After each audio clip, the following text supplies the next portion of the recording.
Les 10 promesses d'Emmanuel Macron qui ont le plus fait débat. Qu'est-ce qui a vraiment changé?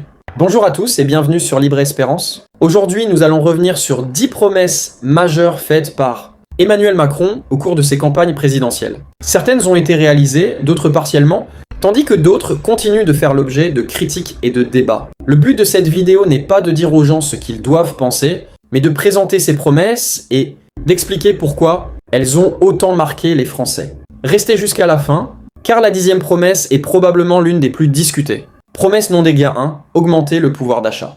Pendant ses campagnes, Emmanuel Macron a affirmé vouloir améliorer le pouvoir d'achat des Français. Plusieurs mesures ont été mises en place, notamment la suppression de certaines cotisations salariales, la prime d'activité renforcée et diverses aides face à l'inflation. Malgré cela, beaucoup de Français estiment que la hausse des prix de l'énergie, de l'alimentation et du logement a réduit leur pouvoir d'achat. Ce sujet reste donc l'un des principaux motifs de débat. Promesse non dégâts 2, atteindre le plein emploi. Le président a également promis de faire reculer fortement le chômage. Les statistiques ont montré une baisse du chômage pendant son mandat, mais certains observateurs soulignent que de nombreux emplois restent précaires ou difficiles à pourvoir. Les avis sont donc partagés sur les résultats obtenus. Promesse NEC 3, moderniser les services publics. Une autre promesse concernait la modernisation des hôpitaux, de l'école, de la justice et de l'administration. Des investissements ont été annoncés, mais de nombreux professionnels dénoncent encore un manque de moyens et des difficultés persistantes sur le terrain. Promesse NEC 4, mieux protéger la sécurité des Français. Le gouvernement a recruté des policiers et renforcé certains dispositifs de sécurité. Malgré cela, la question de l'insécurité continue d'alimenter les débats politiques et les préoccupations d'une partie de la population. Promesse NEC 5, réformer les retraites. La réforme des retraites a été l'un des sujets les plus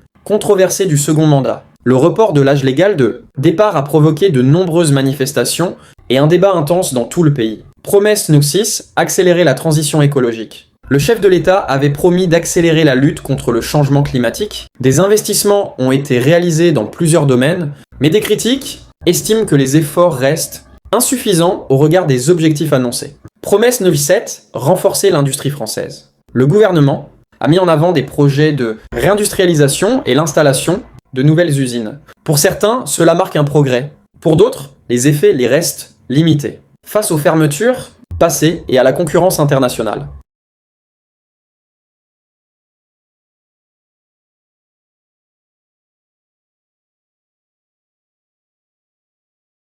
Promesse NEC 8, défendre l'Europe. Emmanuel Macron a régulièrement plaidé pour une Europe plus forte et plus intégrée. Cette orientation est saluée par certains, tandis que d'autres souhaitent davantage de souveraineté nationale. Promesse NEC 9, simplifier la vie des entreprises. Des réformes fiscales et administratives ont été mises en place pour soutenir les entreprises. Les défenseurs de ces mesures y voient un levier pour l'emploi, alors que leurs détracteurs estiment qu'elles profitent davantage à certaines catégories qu'à d'autres. Promesse NEC 10, transformer la France. Depuis 2017, Emmanuel Macron a engagé de nombreuses réformes dans différents domaines. Pour ses soutiens, ces changements étaient nécessaires pour moderniser le pays. Pour ses opposants, plusieurs promesses n'ont pas produit les résultats attendus ou ont créé de nouvelles tensions. C'est pourquoi son bilan continue de susciter des discussions passionnées. Enfin, voilà les 10 promesses qui ont le plus marqué les débats autour des mandats d'Emmanuel Macron. Quelles sont selon vous les promesses qui ont été tenues, lesquelles restent à accomplir? Donnez votre avis dans les commentaires en restant respectueux des opinions de chacun. Si cette vidéo vous a intéressé, abonnez-vous à Libre Espérance, laissez un j'aime et partagez cette vidéo autour de vous. Merci de votre fidélité et à très bientôt pour une nouvelle analyse. Cette vidéo vous est proposée par la Libre Espérance, une initiative dédiée à la réflexion, à la culture et à la publication d'ouvrages destinés à mieux comprendre le monde. Merci. N'oubliez pas de vous abonner.